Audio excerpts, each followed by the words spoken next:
മൻ കി ബാത്തിൻ്റെ പുതിയൊരു എപ്പിസോഡിലേക്ക് സ്വാഗതം.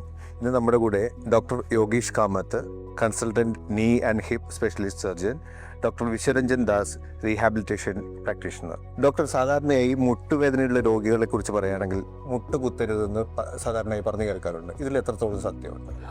It is very common. Knee വേദന ആയ ശേഷം, നീ സർജറി ആയ ശേഷം, നീ ജാസ്തി മടക്കാൻ പറ്റുന്നില്ല, തട ഇരിക്കാൻ പറ്റുന്നില്ല, അത് നമ്മുടെ പേഷ്യൻറ്റിലെ concept. So it is correct knee വേദന ആയാണോ നീ മടക്കാൻ വേണ്ടി കഷ്ടമാണോ. So that is why many times when knee is swollen, patient will not be able to sit down. But fear ആയ ശേഷം automatically habit പോകണം. So once the habit goes, it is not possible to regain the habit. It is common in Western textbook that knee bending down, sitting down allowed illa. That is because Western culture does not have as much importance to kneeling down as compared to നമ്മുടെ culture. നമ്മുടെ പ്രേയേഴ്സിലെ നമ്മൾ മുട്ട കുത്തുന്നത് സാധാരണയായിട്ട് stop ചെയ്യാൻ പാടില്ല. നമ്മുടെ പ്രാക്ടീസിന്റെ ഭാഗമായിട്ട് അത് ചെയ്തുകൊണ്ടേയിരിക്കണം. പ്രിസൈസ്ലി സിറ്റീസിലെ പ്രാക്ടീസ് പോയിട്ടുണ്ട് because people are using more desk jobs. But if practice is maintained and you have actually been doing some fitness exercise, maintaining your habits, it should be possible. Similarly, surgery ആയ ശേഷം same activities possibility ഉണ്ട്. സർജറിയിൽ technique കുറച്ച് change ആണ്. So while doing surgery to allow kneeling down, it is important for surgeon to balance tissue ligament balance ശരിയാണോ. Tissue ligament ബാലൻസിന് വേറെ techniques ഉണ്ടായിരുന്നു for which are by measuring tension.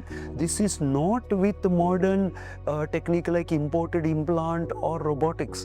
Even with normal implant, normal surgery, it is actually surgeon technique which is important. Similarly, surgeon surgery ചെയ്ത സമയ I have different technique of taking the scar.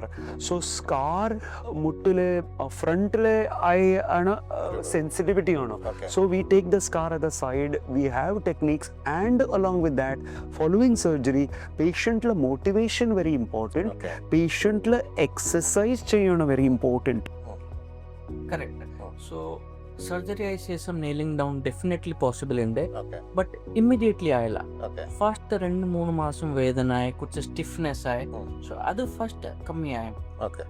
അത് കുറഞ്ഞതിന് ശേഷം ഡോക്ടറുടെ ഉപദേശം അനുസരിച്ച് മെല്ലെ മെല്ലെ നമുക്ക് മുന്നോട്ട് മടക്കുന്നതിലേക്ക് മടങ്ങി പോകാൻ പറ്റും.